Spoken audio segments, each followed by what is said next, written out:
This is a request by Sun Tribe Development LLC for a special exception in the R1 Limited Residential District. The purpose of the special exception is to allow for a utility-scale solar generation facility. The proposed project would be located on Isaac Walton Rovers, 141.332 acres. And as I mentioned, it's zoned R1, is currently vacant, and has been recently timbered by the property owner. Just a little bit about ourselves. We're a solar company headquartered in Charlottesville. We have over 80 employees in the area. Together we have about 20 gigawatts of collective experience in renewable energy. We've done a lot of projects in Virginia. This is a 10 megawatt project producing enough electricity to power about 2,500 homes a year. The project uses about 90 acres out of 141 acres. The solar panels occupy less than half of the acreage under site control, about 65 acres. And the project generates electricity without producing noise or emissions. It's really minimal traffic when operations occur.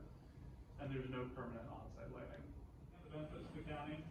So we're looking at $563,000 in direct revenue over the lifetime of the project. That comprises about $212,000 in estimated machinery and tool tax, and $350,000 in estimated real property taxes. You can compare that with the use as it's currently on site. Over that time, it would be about $87,000 in taxes. So we're about 7.5 times what it would be generated. Unlike other project development on site, this doesn't draw on county services or. Big topic in several counties. It was a big topic at Virginia Association of Counties conference earlier this week. It's happening everywhere. We want to make sure there's a voice for rural conservatives at this table. We want these projects to be the best neighbors possible. They can operate without you really knowing they're there when they're behind that vegetative buffer. They ask about setbacks from roads. They also viewshed and vegetative buffers. I myself am a neighbor to a utility scale project, and once it's built, we won't be able to see it from our homes because it's well screened and well buffered. One thing we talk about all the time is property rights. Your right to use your land how you see fit, as long as you're not adversely affecting your neighbor. We believe that to the fullest extent. We need to make sure that these projects go through if the landowner wants that to happen and not adversely affecting your neighbor. One thing I'd also like to leave you with is the topic of energy independence. We think it's only a good thing if we're producing more clean, cheap electricity on our side of the grid rather than having to import energy from other states or from other countries.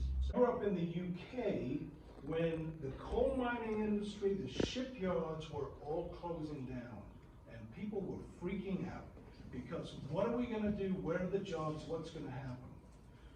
Amherst County, with going ahead with this project and moving into the 21st century where we're supposed to be. What happened in the northeast of England was they had to retrain jobs. They had to bring in new industry. A lot of it was electronics, car manufacturing. You're talking about steel workers and coal miners having to be retrained. This is the future, ladies and gents, and I'm absolutely 100% behind it. And I think if you, ladies and gentlemen, approve this, you're going to have a landmark and you're going to have something to